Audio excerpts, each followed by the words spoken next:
Hello everyone and welcome. I'm Dominique May, your local realtor here in the Portland metro area, and today I'm here to answer the question of how to buy your first property. First off, I want to say congratulations. You decided to take the jump into home ownership, but now you're wondering, what is the next step to take? I got you. The next step to take is to work towards becoming pre-approved.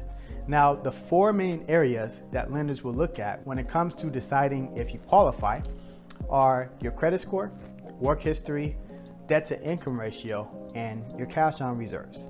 I'll explain in this video. Now, regarding your credit score, most lenders want to see that you have a minimum of a 620 credit score.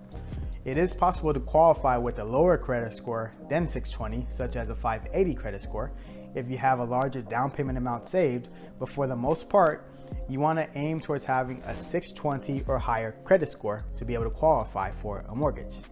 Now, if you need any help with getting your credit score up or improving your credit score, send me a message and I can send you some resources. Regarding your work history, lenders want to see that you make enough income to be able to pay for the mortgage, but they also look closely at your work experience for the last 2 years. Within the last 2 years, they want to see that you have been working within the same industry. So if you're a teacher for year 1, year 2, same industry, it counts.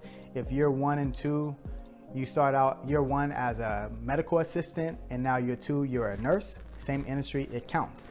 They just want to verify that you've been working within the same industry when it comes to assessing your work experience and your income, because they want to see that you're a stable buyer that provides stable amount of income and you will be a good borrower for them to lend money to. So you have your credit score and your work experience. What's next? Next up is your debt to income ratio. And for this, let's look at an example. When it comes to assessing if you're a good risk to lend money to, lenders calculate your debt to income ratio, which takes your total monthly debt obligations plus your monthly mortgage payment divided into your gross monthly income and income before taxes. For example, let's say your monthly credit card payment is $100. Your car payment is $200. Your estimated monthly mortgage payment is $1,700.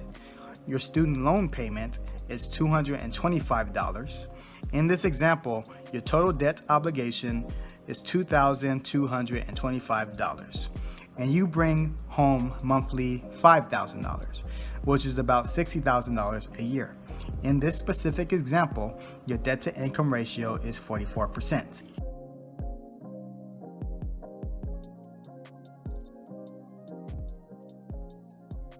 Here's the key about your debt to income ratio. Lenders want to see that your debt to income ratio typically be no more than 43% or at least around that number. But don't let this discourage you if your debt to income ratio is 49 or 50%, for example, because again, it is possible to still qualify with a higher debt to income ratio score, but it's largely dependent on how much months reserved you have saved, or you might know it as emergency fund, and your credit score. Now you have a credit score that's high enough to be able to qualify. You've been grinding it out within the last 2 years in the same industry. You have an idea of what your debt to income ratio will be. The last area that the lender will look at is your cash on hand, or some people will call this months reserves or your emergency fund.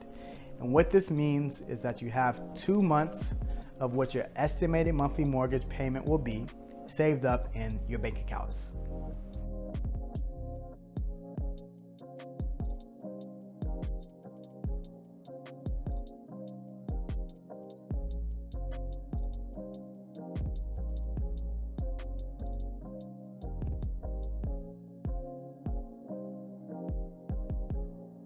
Those are the 4 main areas that lenders will look at in order to determine if you qualify to purchase a property. If you're in the Portland metro area and you're looking for a realtor, I'd love to assist you. Thanks for watching, and if you have any questions, feel free to send me a message. If you just want to see what's on the market, feel free to check out my website at www.maydayrealestate.com. Be sure to share this video if you found it of value, and follow the page if you just want to stay up to date with more videos like this. Keep asking me questions and I'll keep answering.